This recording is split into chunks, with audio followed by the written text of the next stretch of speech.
Alright, what's up everyone? How's it going? I got panel 1 done. In fact, I've actually been working on it just now. I probably got to put a sound effect here. Like a growling or a... I gotta figure out what's the right sound effect for this. It would be... Well, let's put it in the pencils first. We'll just make it up in the pencils. Maybe it's grr. Something like that.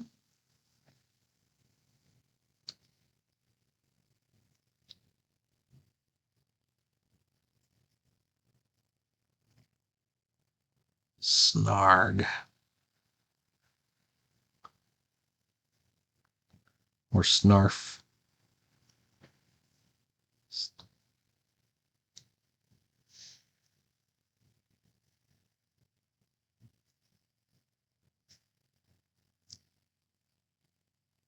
Growler. Let's go with growler. I think that... Well, I don't know. Grr was working.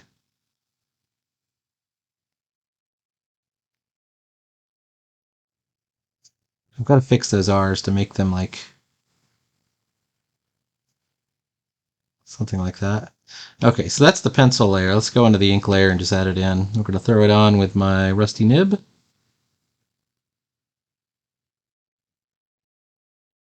We're going to trust our lettering a little bit. And we're going to make each R in the grr superimpose on the next R.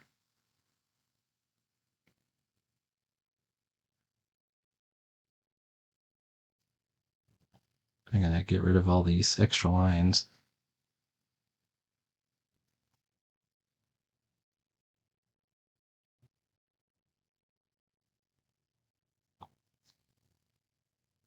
Shout out to Dee Dee, who actually ordered a copy of the Doll-Eris mythology book. It's really good. It's an incredible art reference to. I want to do some of the satyrs in it. Like it's got all kinds of like classic mythology stuff in it. But the other thing that the Doll-Eris did was like trolls in Norse mythology, and they even have like a series of biographies. They're a bit more expensive. And these are like books that were like, they were like straight to the library books from the 70s, like 1974, that period. But they're really beautifully illustrated and colored. And the biographies are like Pocahontas, Abraham Lincoln, George Washington, Benjamin Franklin, stuff like that. Um, and then they did some other ones as well. But I went and looked and like to buy it new, it's like $12. But I swear to you, if you look at the used version, like Amazon usually has buy it, used hardcover. And it was like $4. It was like really cheap. So I found one for Norse Gods and Giants, which I remember getting at the library as a little kid, and then also Trolls. And the Book of Trolls is really wonderful, and I remember really specifically that there is a whole story about these trolls that just get progressively larger and larger and larger as this little girl encounters them, and then they fall asleep. No, she makes them fall asleep by combing their hair or something like that. It's something like that. And I remember being very entertained by that concept. All right, here we have an action scene coming up. I'm liking it. I'm liking what I got here. Is he's chopping down with his parasol. Let's see if we can get at least a beginning take on it.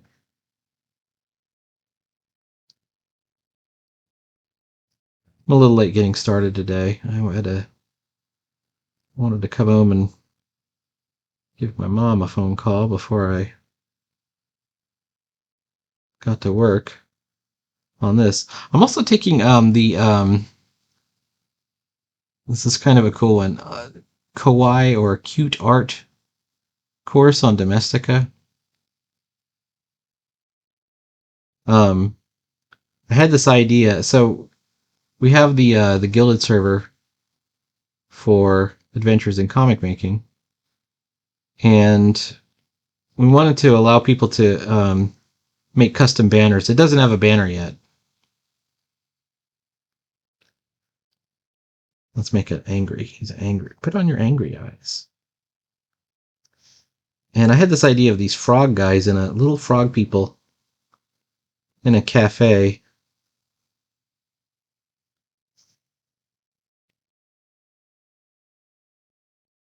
Drawing comics. So I think this is my sketchbook. So I signed up for the class and I've been working through it. And there's a moth I need to start drawing. Thought, oh, I'll do these little cartoony things, which I used to do this sort of cutie art before. There's a kid making comics. There's an example of the little frog kind of character I want to make.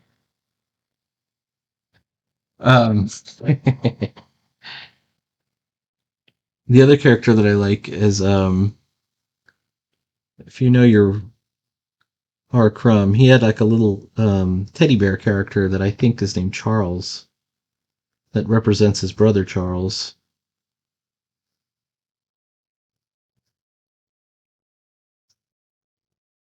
R. Crumb used to work at the American Greetings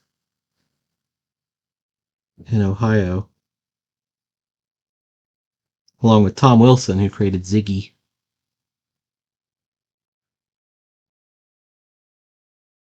Remember Ziggy from the newspaper comics? And then not only that, there was like an Office comic that they did around the office, and it was originally done by Tom Wilson, and Crumb took it over for a while and was doing it. And I also have another strange connection to it. My brother-in-law also worked at American Greetings. But I didn't know that about him until recently.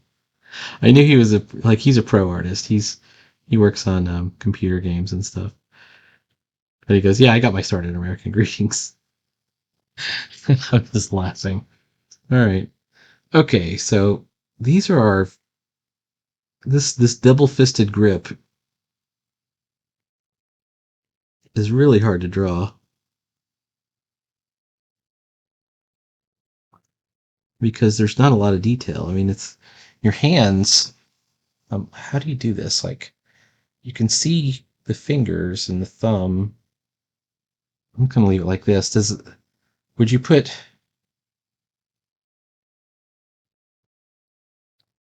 If this thumb is over, you got both thumbs here. Okay, that's okay. I think that's okay how I got it.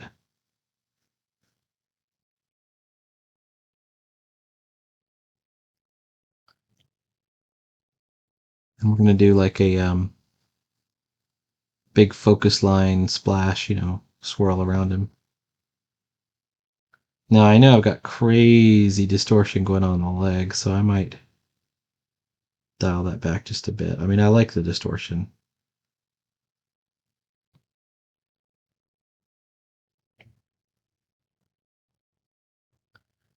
Cartooning is a very diversified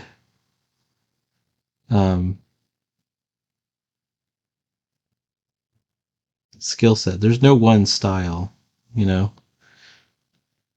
Some people just will say, oh, your thing is out of perspective and your figures are incorrect, etc.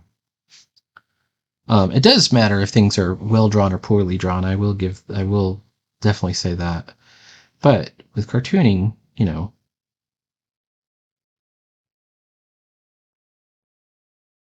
you can draw in a variety of styles. And some of those styles were messing with the proportions.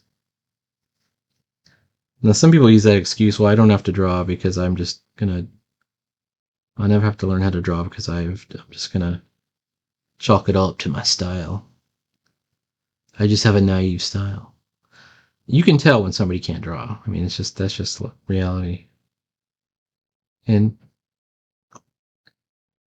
we're mostly talking about a mechanical ability. It's not like a talent. Everybody can learn to draw.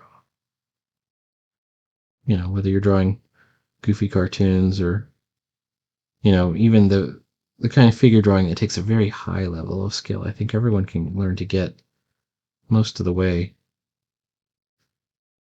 via training and practice.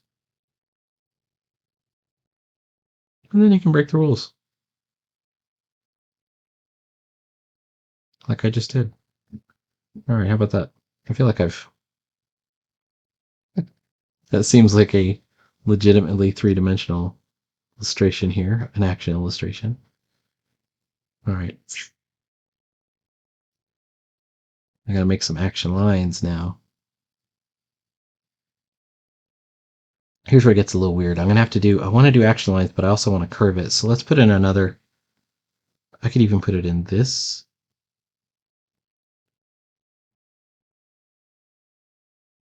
This, what's it called? Layer.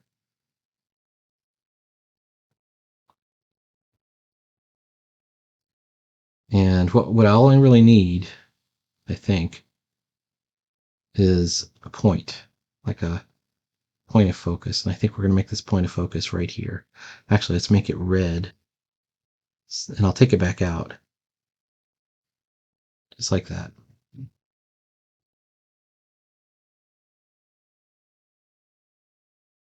Come on, dog.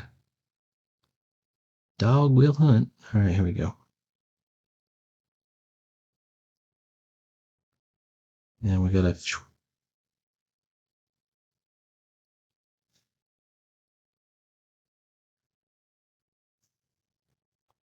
I'm looking at. Nope.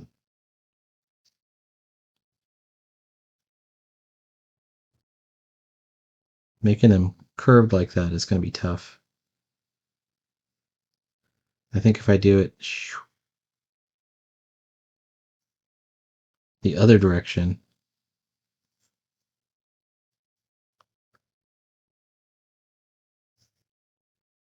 I can get the taper a little bit better.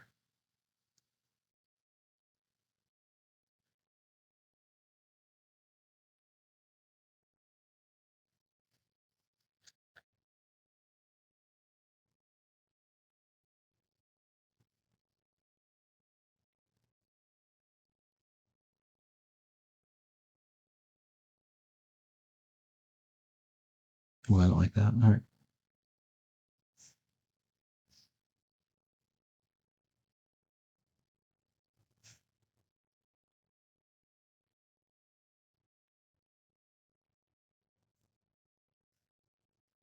I like this, but it's tangenting against his foot there.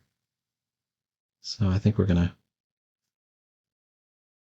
Oh, I don't like that. Come on now.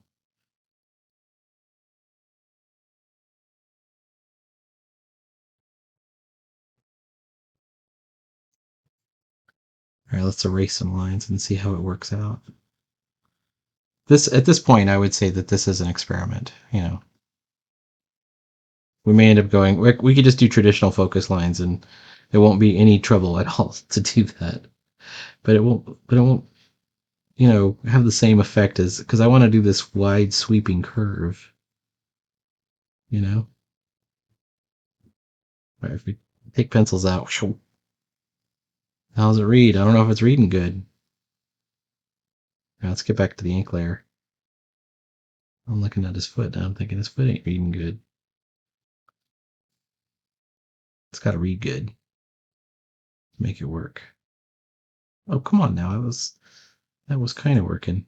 All right.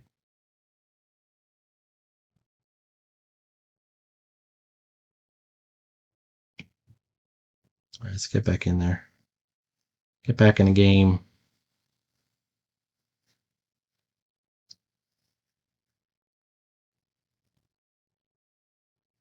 Want the arc.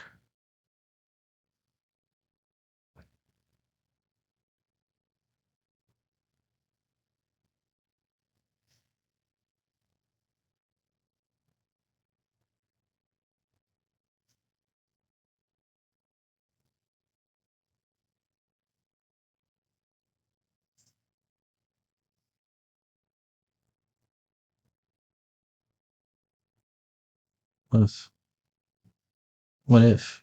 Um,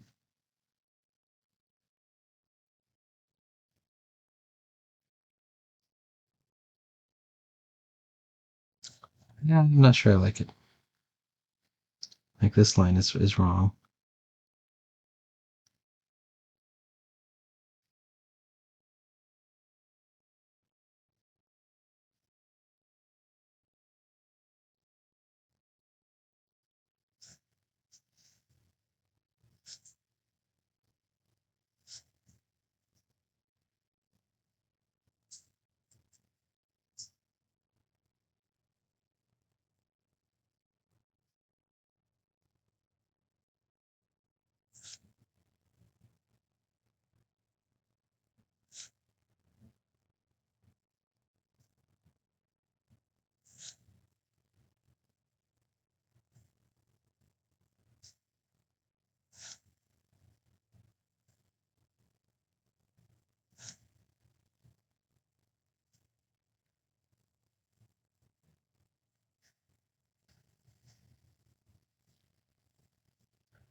All right.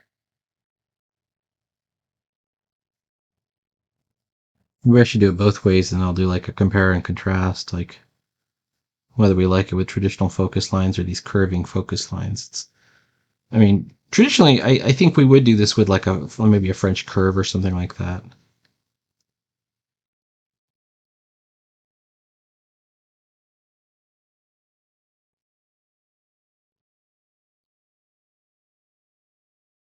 We're just kind of eyeballing it right now because I mean I can correct the curves on it, but whoops.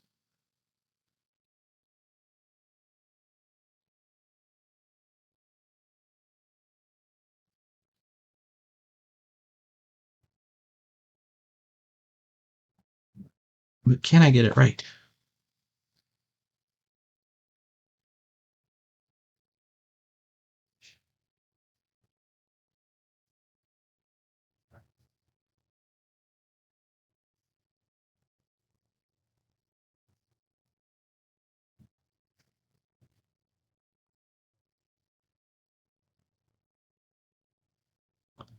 And I think for this to work, it has to go like it has to split the hairs and end right at the middle of these two. So it has to both start in the middle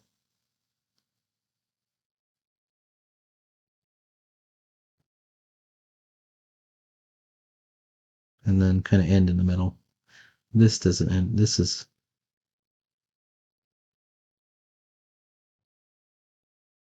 how about that.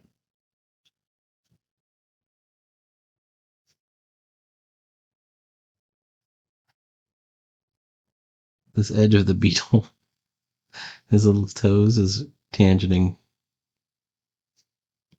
Okay, let's get back into layer 14. I think this will work with the sound effect. With the sound effect. Let's take that.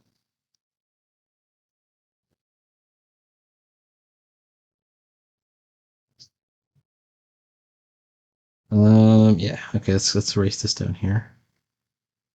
Hey, you son of a gun. Huh. Okay.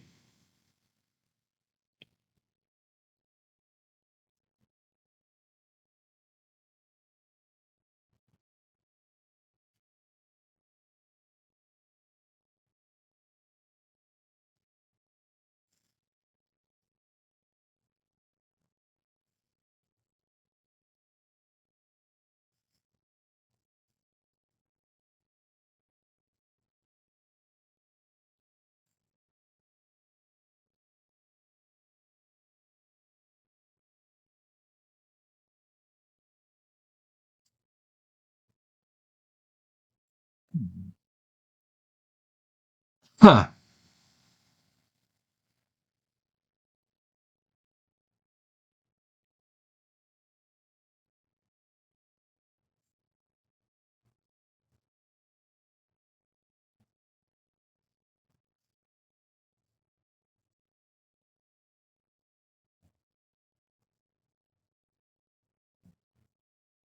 Alright, let's try this. Okay. If we do it this way, with these little smaller hatch marks, we have to do it all the way around.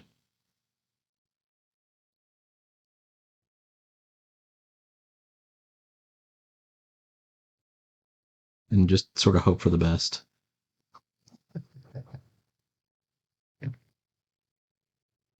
We're almost there. That looks pretty good, actually. I think, like, if this were like manga or something like that, this would be the thing that the assistant would have to do.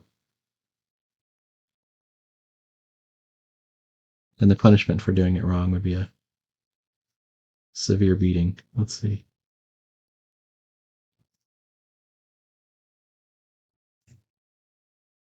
The the mangaka would make a phone call, and the assistant would be taken away by the yakuza.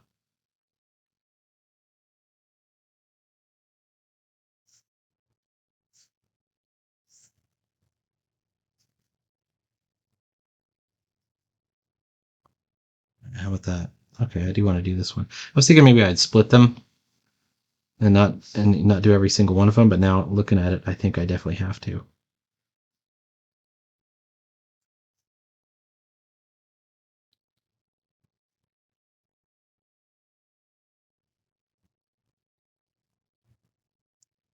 Dude, it looks like it kind of works. I don't know. I'm gonna do all this work, and at the end of it, I'm gonna go, no, it doesn't work. Throw it out. Do it again.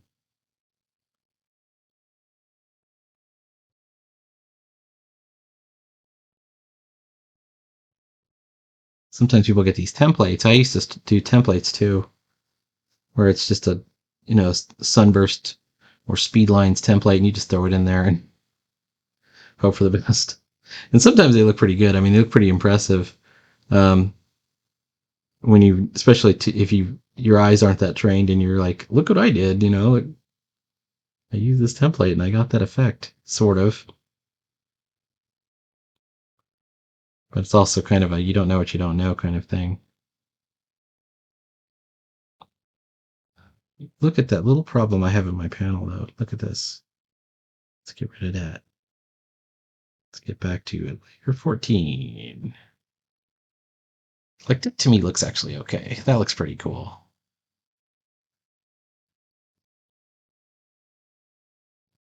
My only problem with this,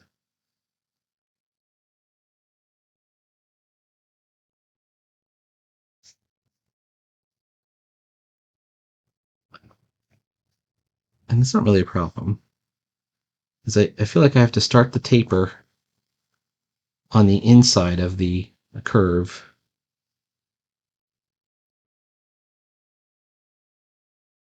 My instincts tell me to be drawing from the outside of the curve. But I think the inside of the curve probably is the correct choice here. By the way, let's erase our red dot.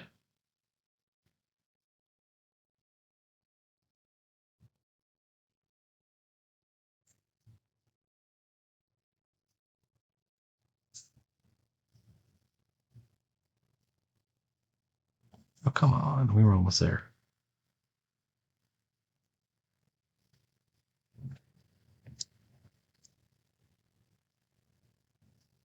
It feels quite manga-y. I love it. Okay, let's do it. Let's do this one.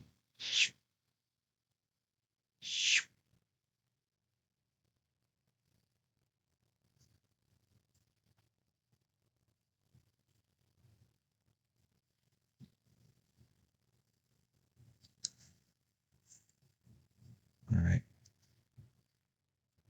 Here as well.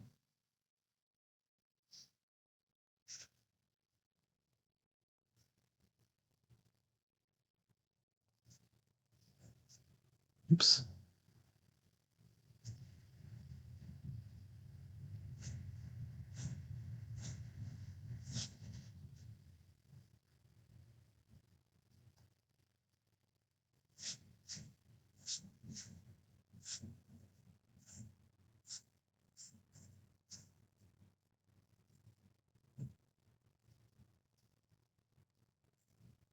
I got a little messy down here. Let's see how How does it play out? What if I black it out? It actually feels okay. Okay.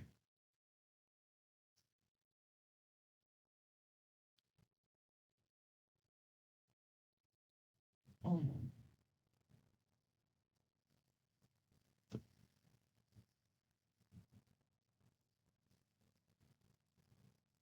right, same deal here. Come on, you jerks.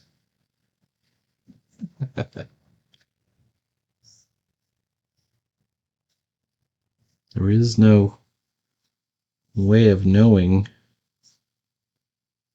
which way we are going. What is the Willy Wonka song? There is no way. There is no way of knowing. I think, is it which way we are going? I don't know how this will turn out,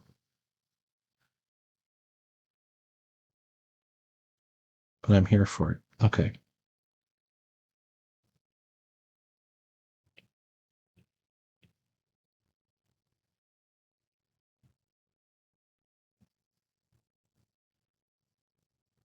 One free. But right there.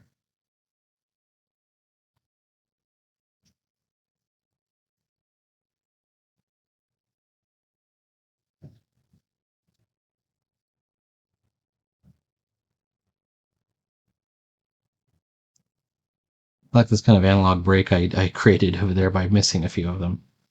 The line skipped.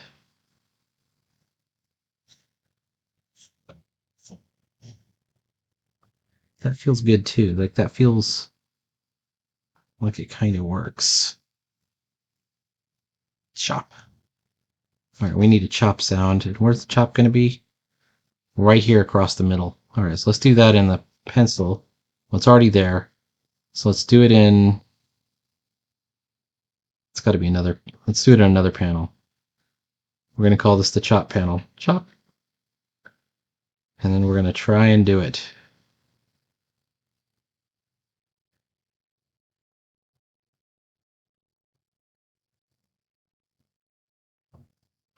Lettering wise.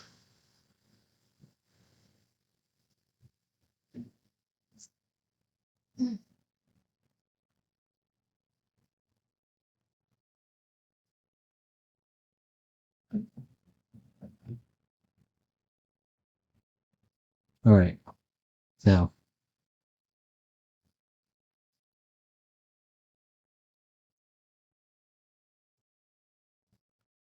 can we do flood fills? Yes.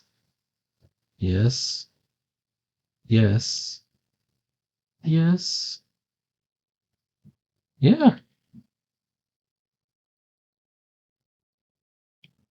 All right.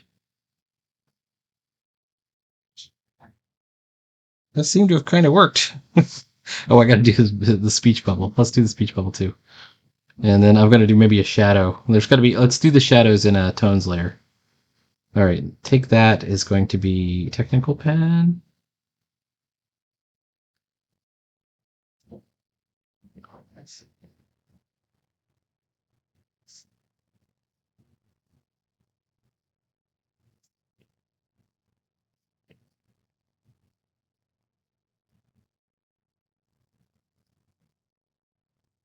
And we're seeing Scimitar getting tough for the first time.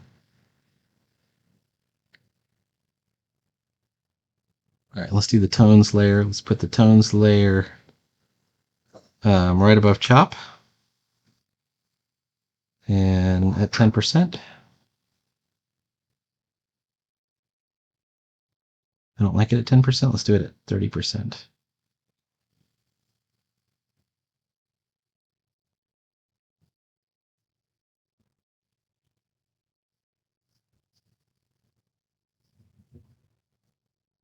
And then go back down to 10%.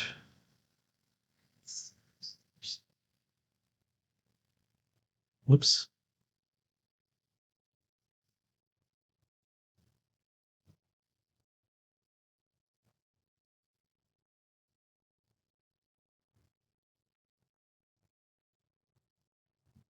We're going to front light him so it's the shadows are behind him.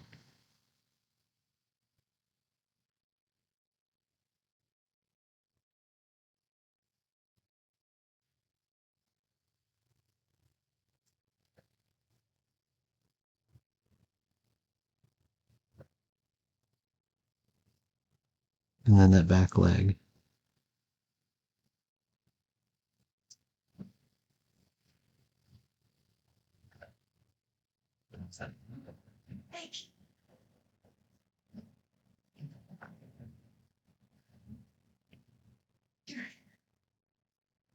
Not too bad. All right, that feels like duotone almost.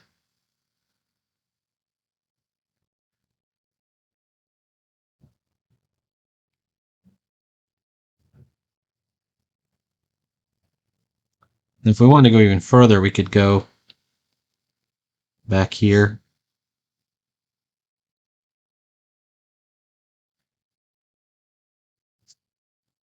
In fact, we might even do that. Might even leave it there. And let me fill in this take that. A step too far.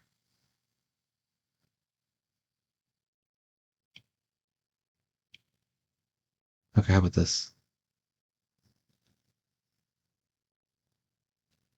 There we go. And now let's get to that chop layer. The chop meat. Tones layer.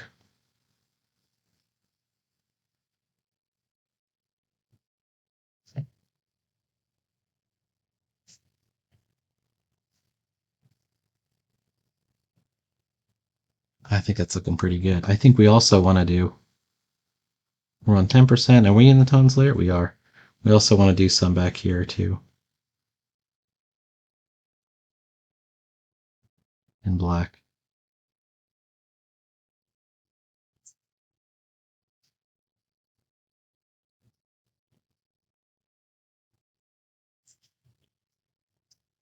She's not popping out very much, really.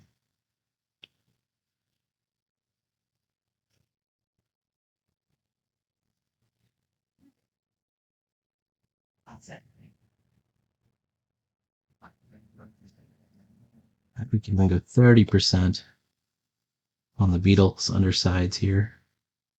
Go back to 10%.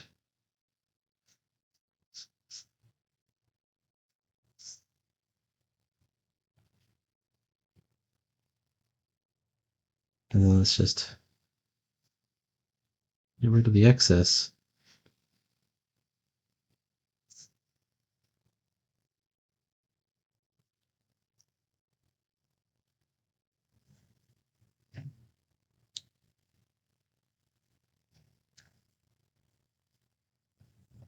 Right. I think that's it for right now. Please like, follow, subscribe. And there will be more incredible Princess of Apshai every day. Every day. Every day.